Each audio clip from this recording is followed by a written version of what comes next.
Sa wakas at nabili na rin natin ang kailangan ng school supplies para sa kanyang anak. Ano pang kulang sa mga gamit ng anak mo? Nabili mo na lahat? Okay na? Ay punta natin yung asawa mo tsaka yung pamilya mo para ano makauwi ka muna, tapos sa trabaho mo matutulungan kita. Matutulungan kita. Ngayon, ihatid natin yung ng anak mo, tapos magpaalam ka na rin sa asawa mo para bigyan din kita ng trabaho, ha? Naiiyak ako dahil gaano kahirap yung yung naglalakad ka sa daan tapos naghahanap ka ng trabaho, walang tumatanggap sa iyo. Tapos gutom ka pa. Hindi ka pa nakakakain ng ilang araw. Kumain ka para ano yung tiyan mo, ha?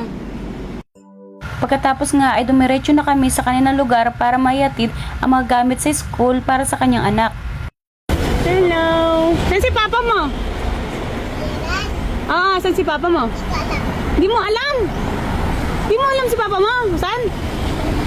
Gusto mo makita si papa mo? Ha? So, kunin mo muna to. Gusto mo? Si papa mo gusto mo makita? Ha? Gusto mo makita? Kita yung papa niya. Hindi daw niya alam kung nasa papa niya. Asawa mo. Ayun pala asawa mo. Ito asawa mo. Ito yung bunso. Natanong ko kung saan tapa niya, hindi daw niya alam. Hindi mo ba alam na umalis si papa mo? Ayan. Bigay mo na yung yung masalubong mo sa kanya. School supply. Mag-aaral na daw? Isang taon na yan. Isang taon pa lang siya po.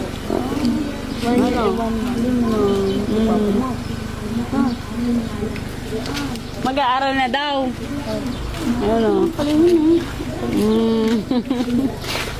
Binituwa siya.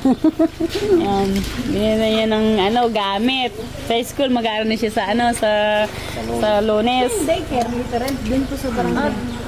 Yun, aral ka na, ha? Tingnan mo nga kung kasya sa kanya yung niya, uniform. Mamaya hindi kasya. Ganyan ba yung uniform niya? Ay, sapatos niya. Hindi naman. Kasya naman pala eh. Ay, ang ganda. Tapos meron siyang ganyan, yung shoes niya, kasya ba? Natin, may bag. Gusto mo ito? Si Snow White?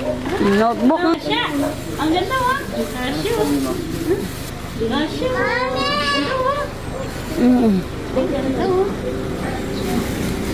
Ayun, Kasya. Wow. Wow. Ito, images niya. Tapos yung pencil case niya si Ella din. Aral ka na, ha? Beer. Punta tayo, Beer. O, paano yan? Yung papa mo, may trabaho na rin siya. Ha? Na? O, alam mo na si papa mo? O, work mo na. O, work siya na?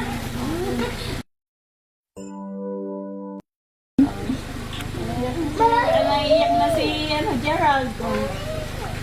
Ayun, okay naman siya doon kung mo siya maggawa ng motor.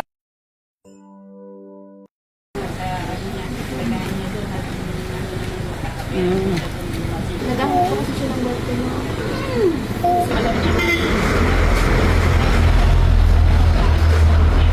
Sabi ko, kung ano ang trabaho, yun nga, unahin mo na yung school supplies na nabili namin. Tapos, ngayon,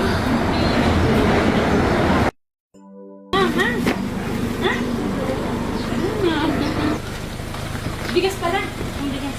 Tapos, pang gasos mo muna, pang wala dyan, no? Ayusin mo, ha?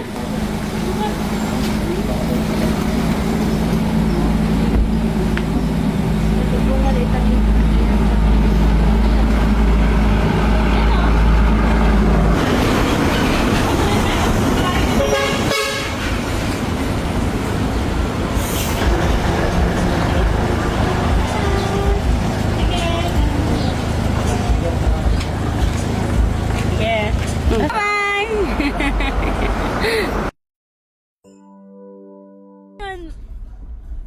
Okay ka na?